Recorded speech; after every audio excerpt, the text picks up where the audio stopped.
Hello friends, तो आज हम काइनेमेटिक्स स्टार्ट कर रहे हैं। ये क्लास 9th में आता है बेसिक काइनेमेटिक्स, और क्लास 11th में ये चीज़ वापस आती है जो कि जेई नीट इन सब मतलब जो ओलंपियाड्स आप देते हो, ऐसे बहुत सी चीज़ें होती हैं, उनके लिए ये टॉपिक बहुत इंपॉर्टेंट है। इसका वेटेज भी बहुत ज़्यादा होता है।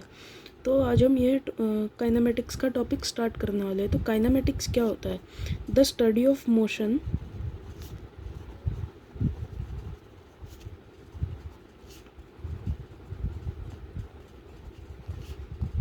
by ignoring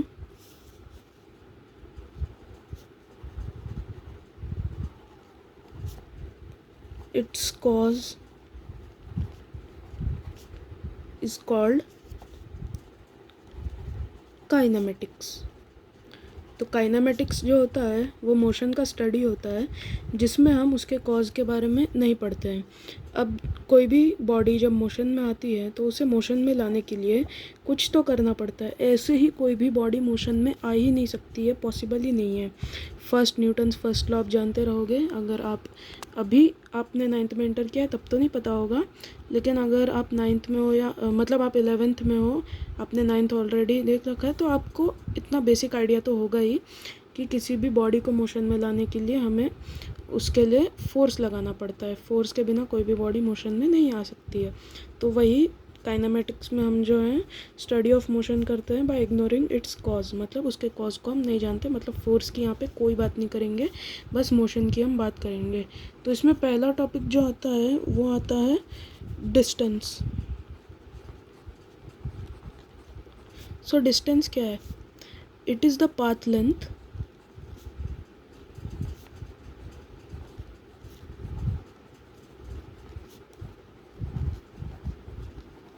between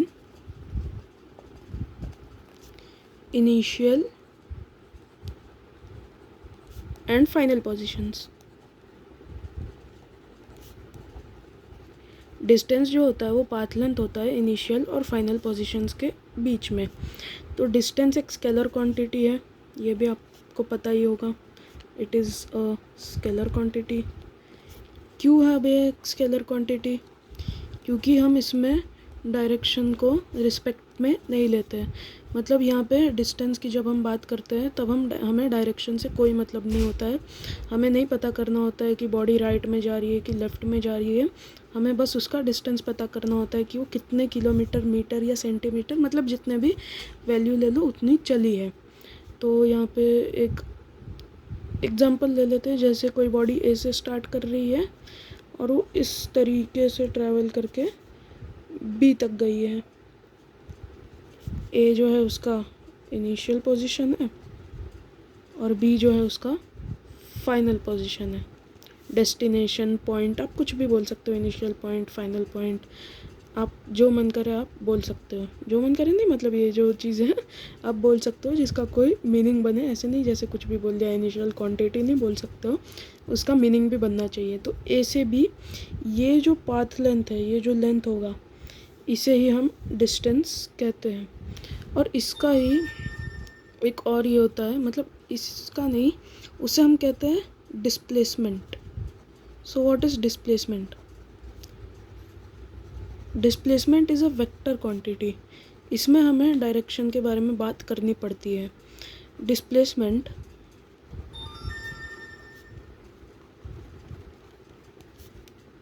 is the shortest distance. Displacement जो है वो शॉर्टेस्ट डिस्टेंस है between initial and final positions. Displacement जो होता है वो शॉर्टेस्ट पाथ लेंथ होता है किसी भी दो पोजीशंस के बीच में। जैसे ए और बी हमने यहाँ पे लिया था, तो इसमें आप शॉर्टेस्ट, मतलब यहाँ से यहाँ जाने के लिए आप शॉर्टेस्ट पाथ कौन सा ले सकते हो?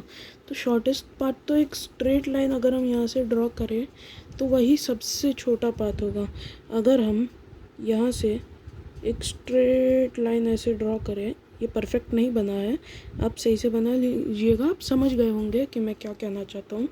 इसके और इसके बीच में जो सबसे छोटा दूरी होगा, मतलब ए और बी जाने के लिए आपको जो सबसे छोटा पाथ रहेगा उसे हम डिस्प्लेसमेंट कहते हैं। मतलब ए और बी के बीच में सबसे छोटी दूरी कोई स्ट्रेट लाइन ही होगी, इसे एक स्ट्रेट लाइन ही कहा जाता है। डिस्प्लेसमेंट को straight line between initial and final positions भी बोलते हैं, कुछ बुक्स में ये भी लिखा होता है। तो डिस्प्लेसमेंट एक वेक्टर क्वांटिटी है, it is a vector quantity. उसे जनरली हम एस से डिनोट करते हैं। It is generally denoted